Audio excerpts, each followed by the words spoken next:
누가복음 10장 25절부터 37절까지 말씀입니다.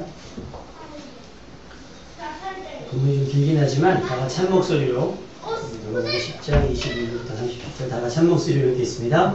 어떤 율법교사가 일어나 예수를 시험하여 이르되 선생님, 내가 무엇을 하여야 영생을 얻으리이까? 예수께서 이르시되 율법에 무엇이라 기록되었으며 네가 어떻게 읽느냐? 대답하여 이르되 내 마음을 다하며 목숨을 다하며 힘을 다하며 뜻을 다하여 주 너의 하나님을 사랑하고 또한 내 이웃을 내 자신과 같이 사랑하라 하였나이다.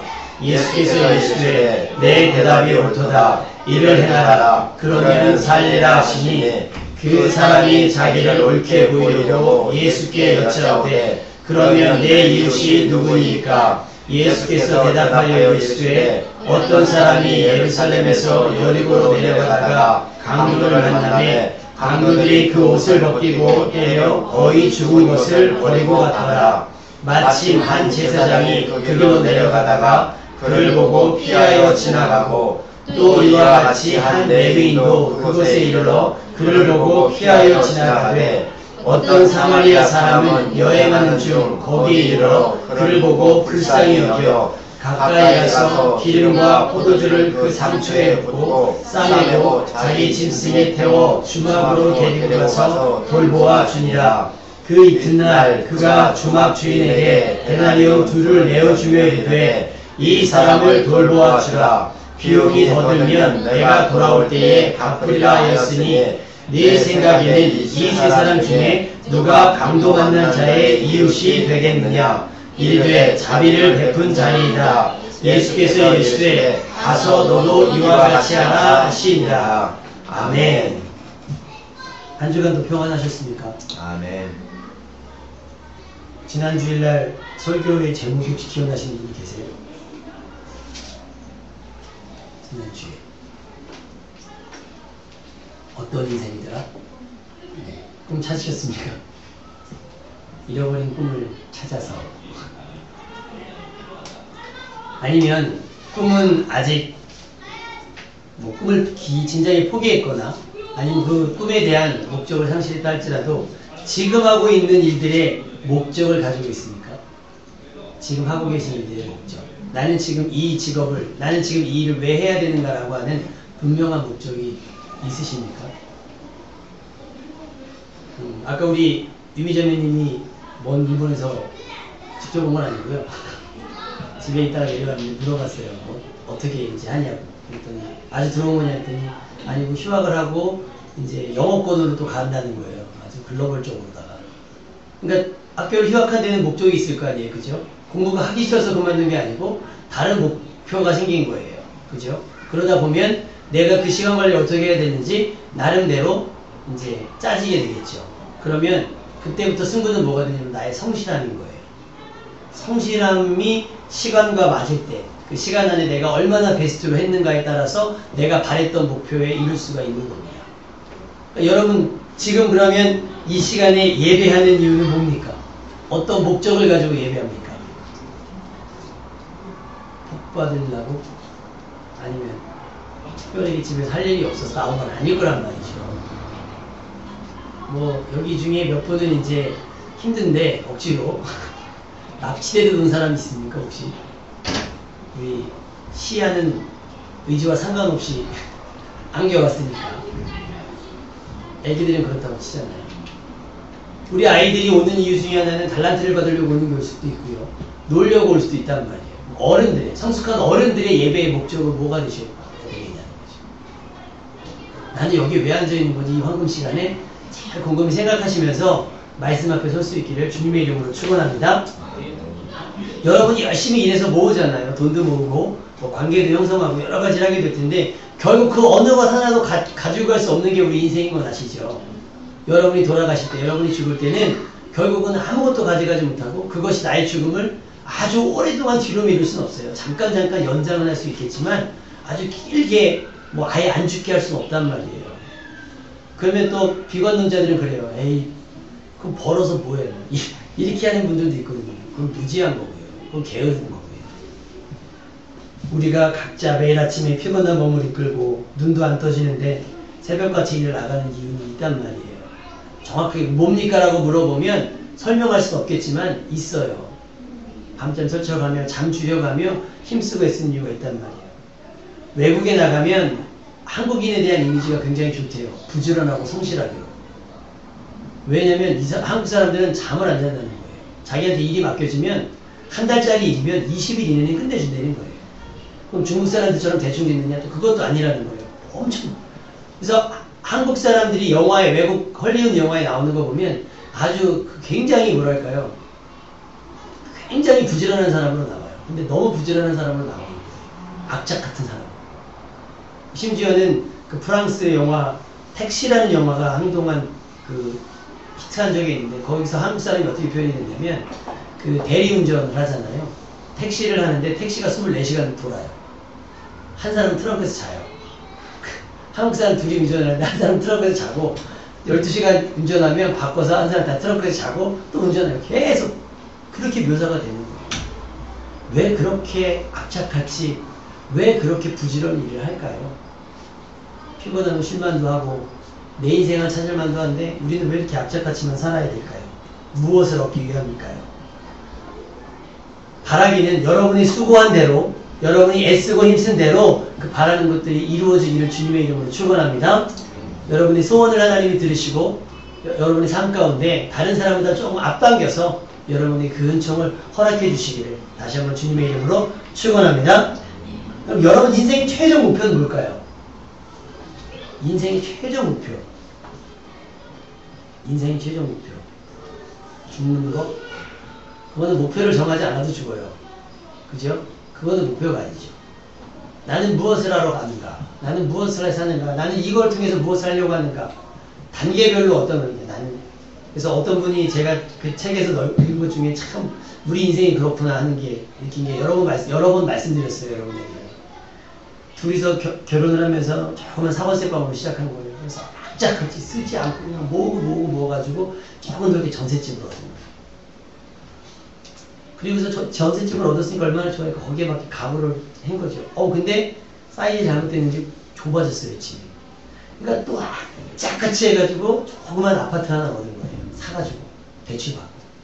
그러니까 또 수년을 악착같이 대출금을 갚았네요. 내 집 됐으니까 좋다라 그래가지고 이제 내 집을 꾸민 거예요. 근데 애 크잖아요. 집이 좁은 거예요. 다시 또 열심히 일한 거예요. 집을 조금 넓힌 거예요. 남자가 넓혀놓으면 여자는 채우는 현상이 있더라고요. 남자가 넓혀놓을 때 여자가 또 채워요. 채우니까 되게 집이 좁아져요. 조금 더 넓혀놨어요. 애가 커요. 그때 화장실 하나 갖고 앉아요. 화장실 2개짜리. 그러다 보니까 60, 70 된 거죠. 나중에 자식들 다 결혼하고 나오니까 그 큰 집에 부모님들만 덩그러니 있는 거예요.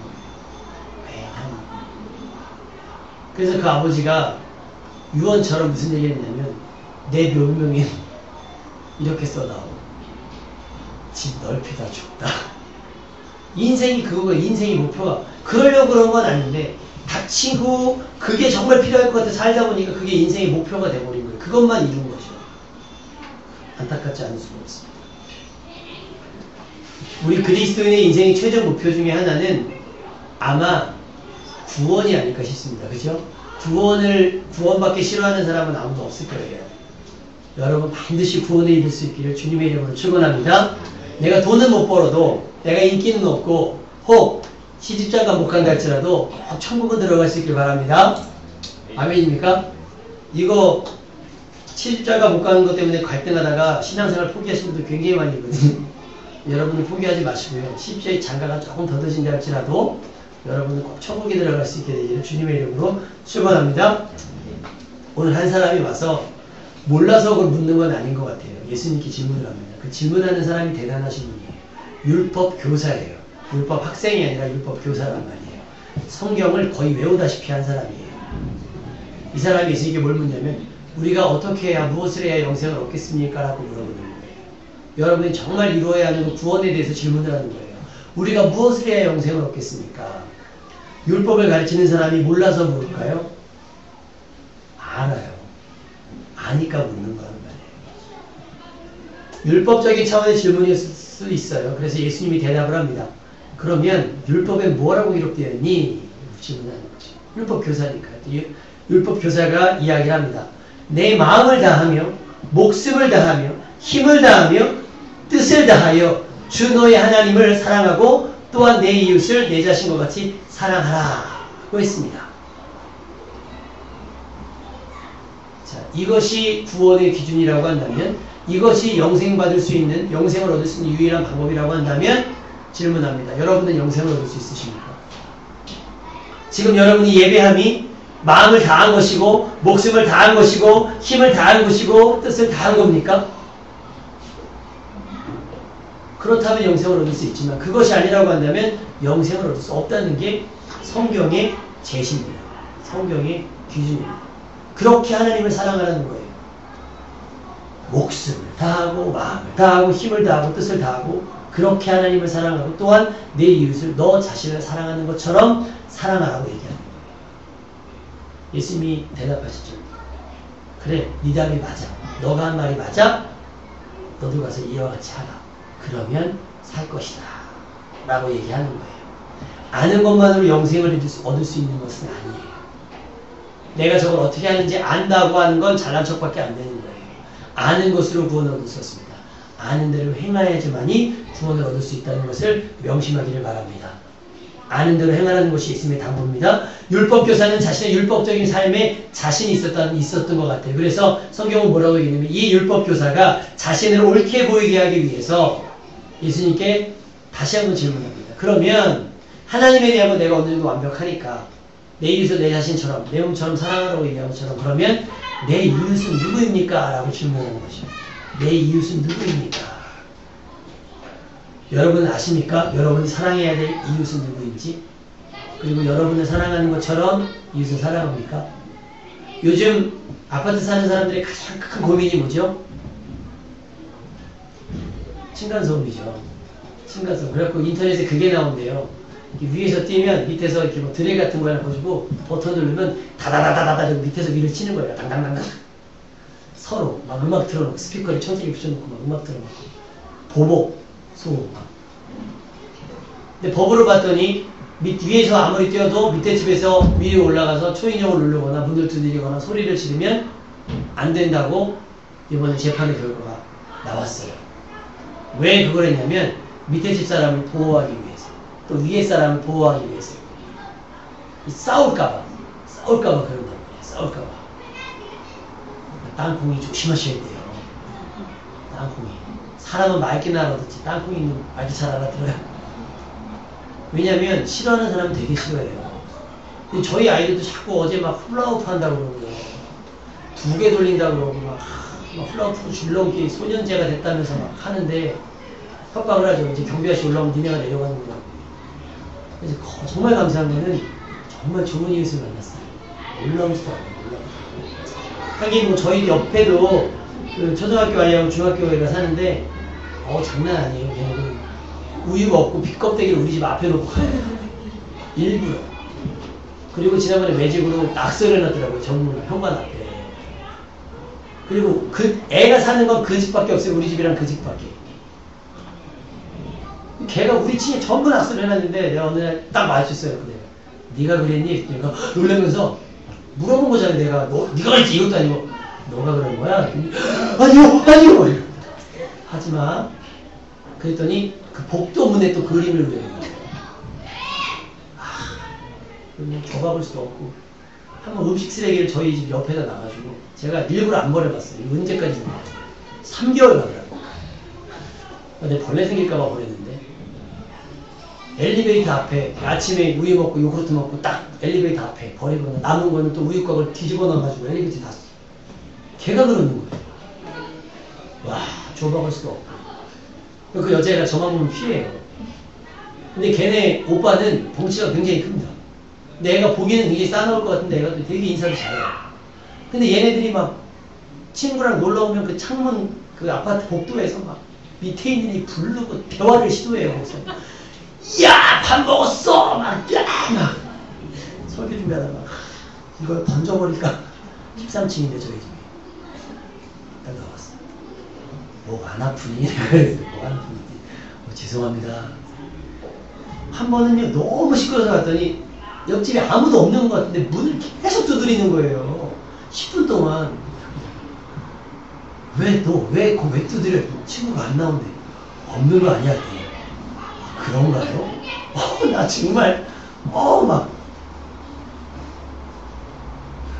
우리 현수 선생님이 지혜 선생님인가요? 그때 현수 선생님이 잘되죠? 윗집 싸우는 거. 저요. 정기적으로 싸워요. 와, 정기적으로 부부싸움 하는데 액션 영화 찍습니다. 와, 죽여, 살려, 막 던지고 우리가 한 40평대나 되면 도망갈 때나 있지.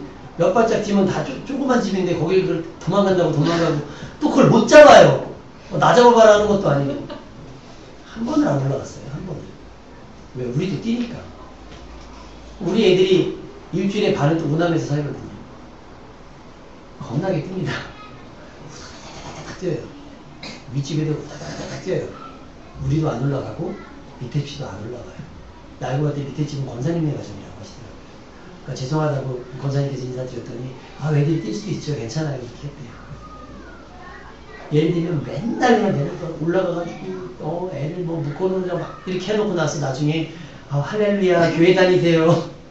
전도하러 가본다고 생각해서 이게 상상이 되세요? 사실은 지금 그렇다라는 거예요. 여러분의 이웃은 누가 있습니까?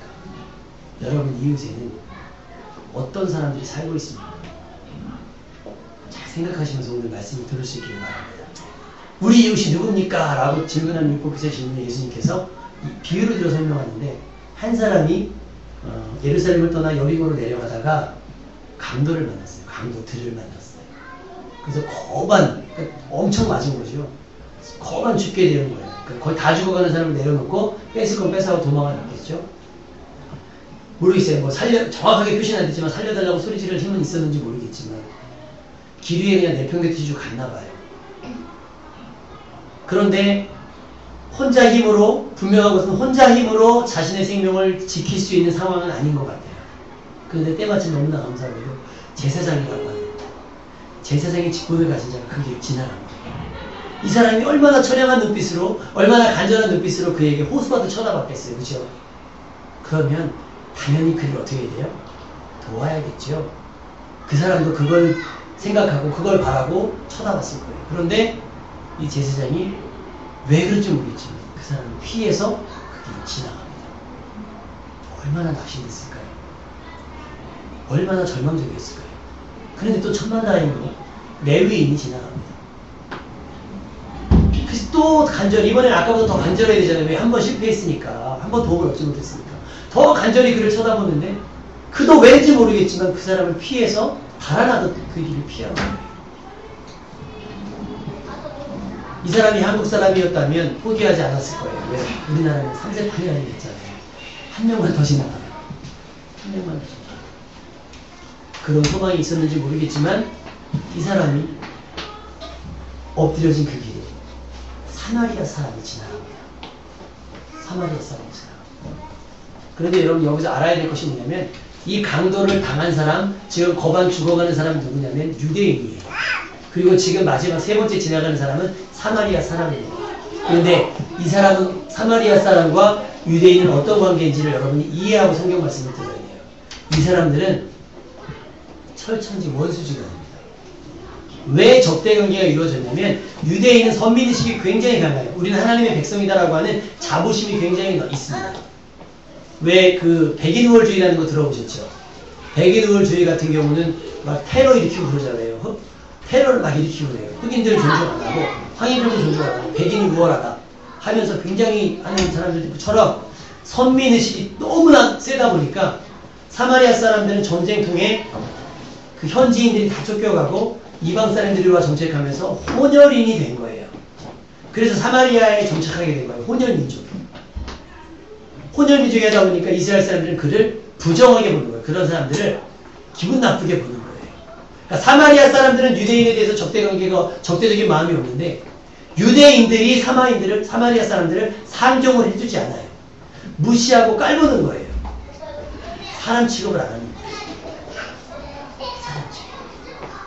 그래서 왜 성경에 그 여자 있잖아요. 이방 여인이 와서 예수님한테 우리 딸을 고쳐달라고 했을 때에 예수님이 뭐라고 얘기했죠?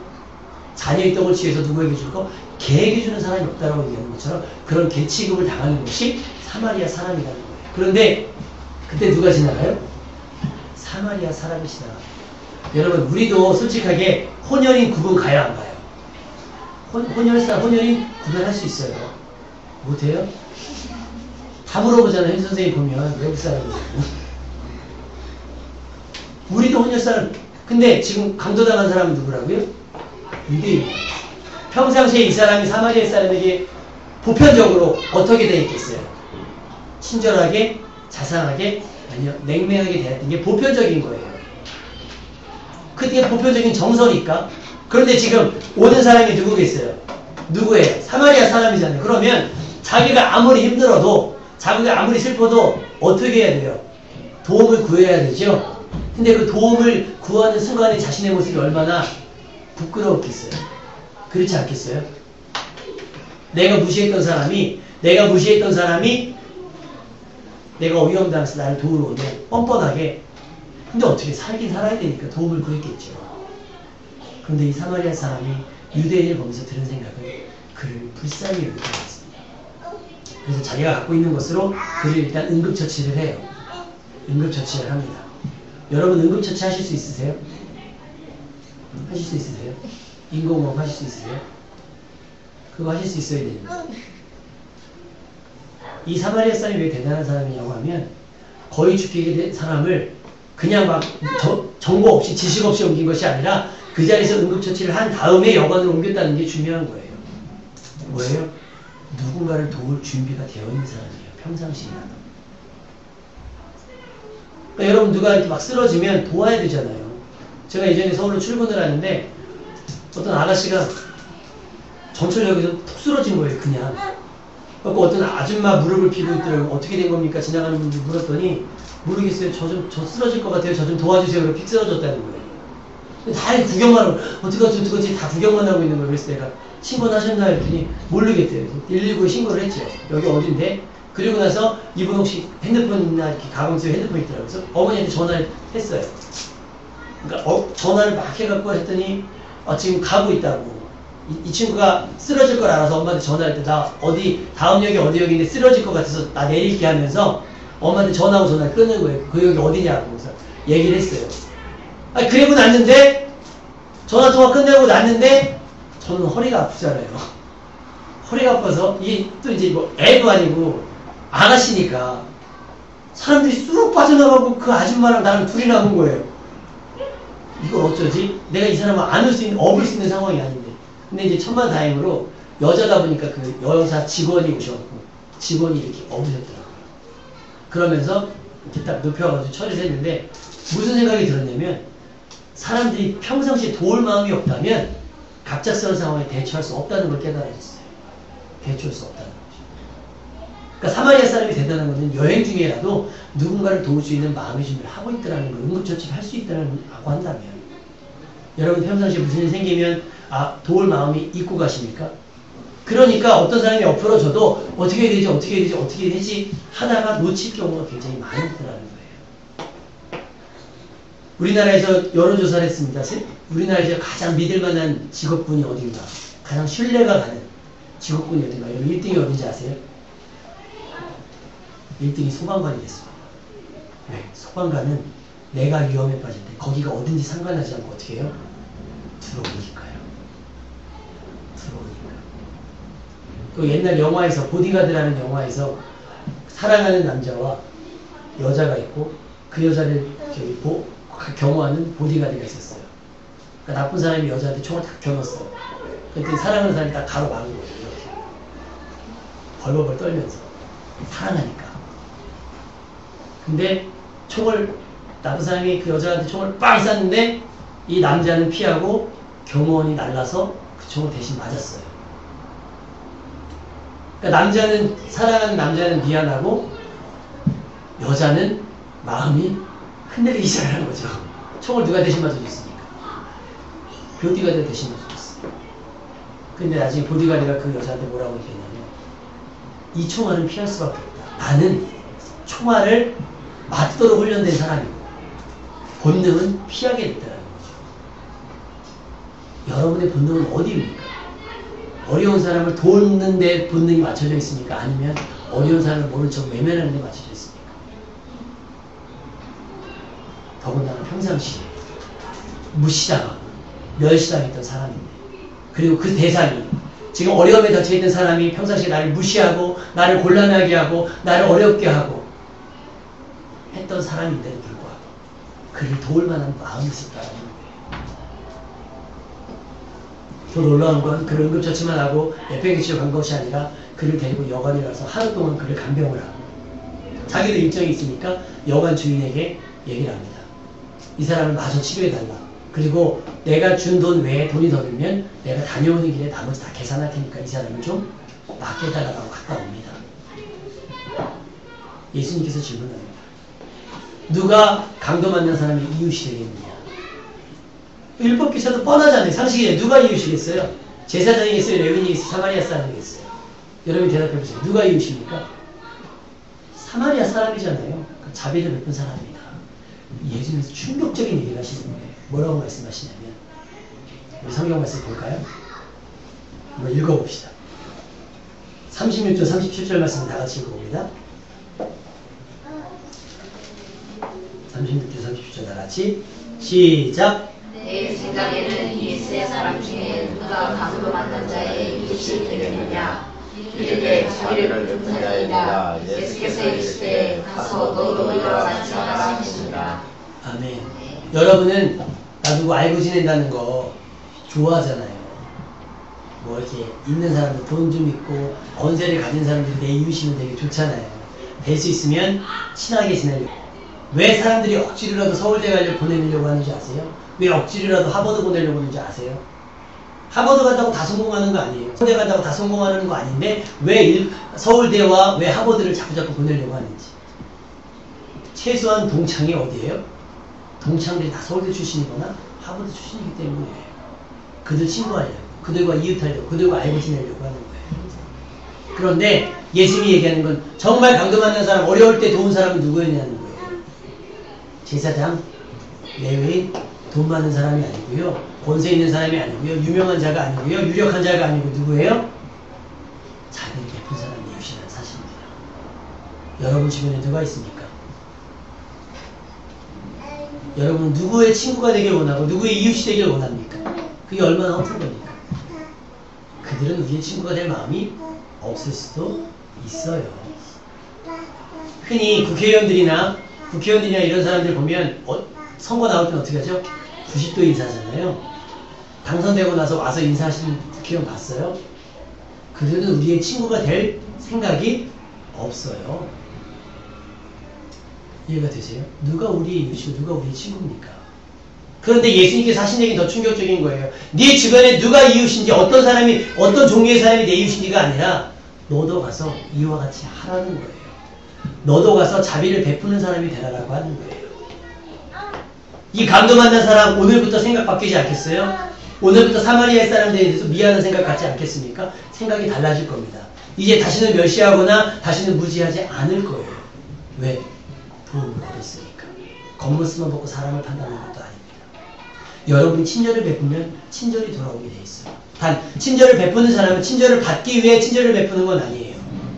그가 불쌍하니까 돕는 거라고 하는 사람인 거예요. 우연한 만남이지만, 내 길 가는 길에 만나게 된 강도 만난 사람이지만, 우연한 만남이지만 이제 이 사마리아 사람은 유대인에게 생명의 은인이 되는 거예요.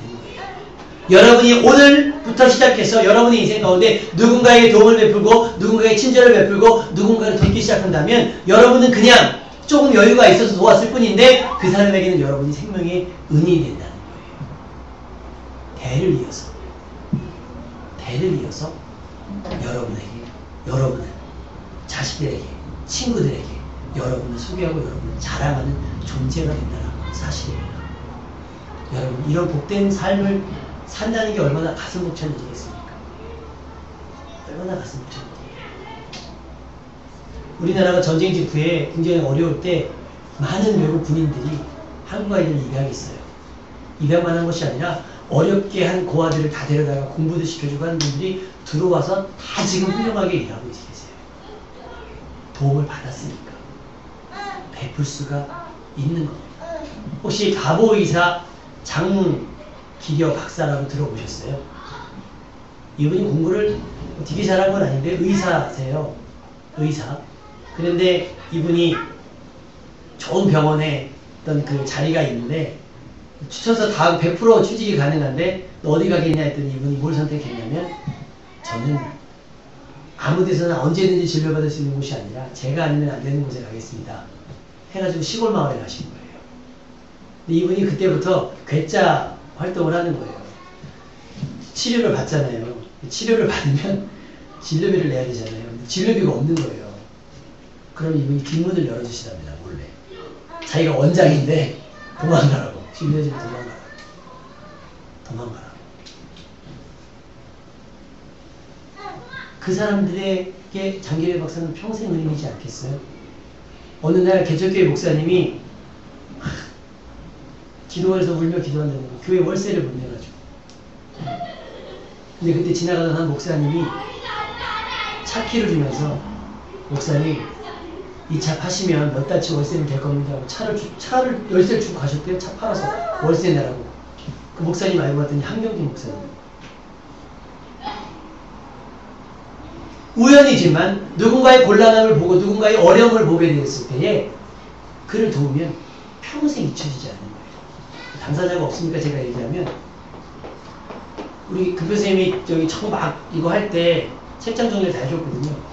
어느 날 목사님 하면서 봉투를 하나 줘요.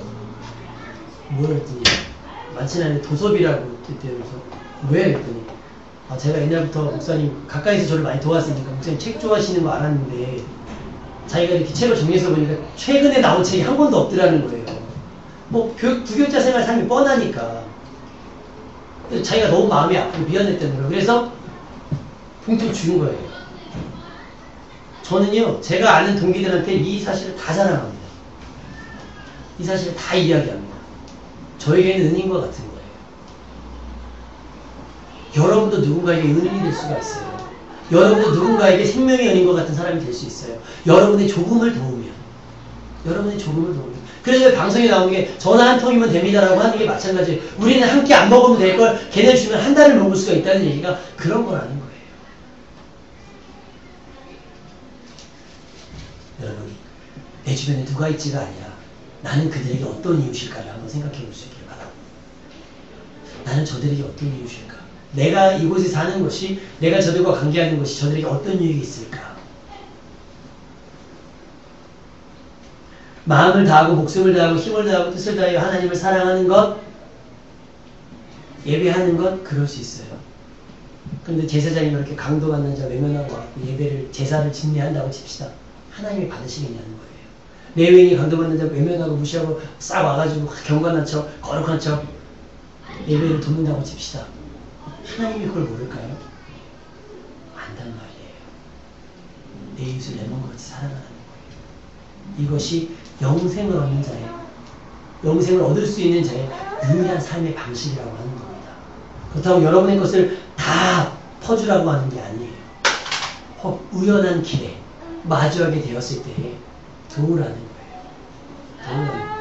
제가 그걸 굉장히 많이 했거든요. 지나가는 사람 손모습 엎어져 있으면 차에 실어서 집까지 데려다주고, 결혼한 다음에 못하겠더라고요. 다 일리고, 친절하게 일리고. 서울에 있는 영업교회 목사님도 어떤 분이 자전거를 타고 가서 회식을 했나봐요. 먼 동네에서 자전거를 타고 와가지고 영업교회 1층에 와가지고, 다 영업교회 출신이니까 알잖아요. 1층 로비에 와가지고 로비부터 화장실까지 똥칠을 하고 지나가신 거예요. 똥칠을 하고. 목사님 전화하시죠? 이랬고, 똥냄새 났는데 언제 전도사 기다리고 있는 거예요. 본인이 다 닦으신 거예요. 본인이 다. 그거 아세요? 구급차도 안 태워줘요. 똥냄새가 너무 많이 나요. 여러분 아무 데나 술 먹고 쓰러지시면 안 돼요.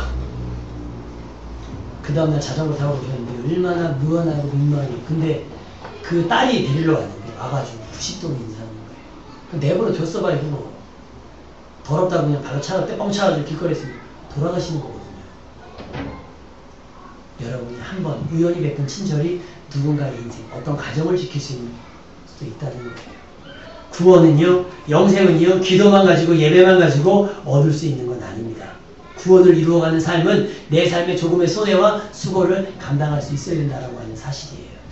여러분, 누군가가 여러분이 그리스도인인 것을 자랑할 수 있는, 누군가가 여러분이 구원받았음을 축하해 줄 수 있는, 그래, 그 사람이라고 한다면 구원받아야지, 그래, 천국은 저런 사람이 가는 것일 거야 라고 인정받을 수 있는 선한 이유, 자비와 친절을 베풀 수 있는 그런 이웃 되시기를 주님의 이름으로 축원합니다. 기도하지요.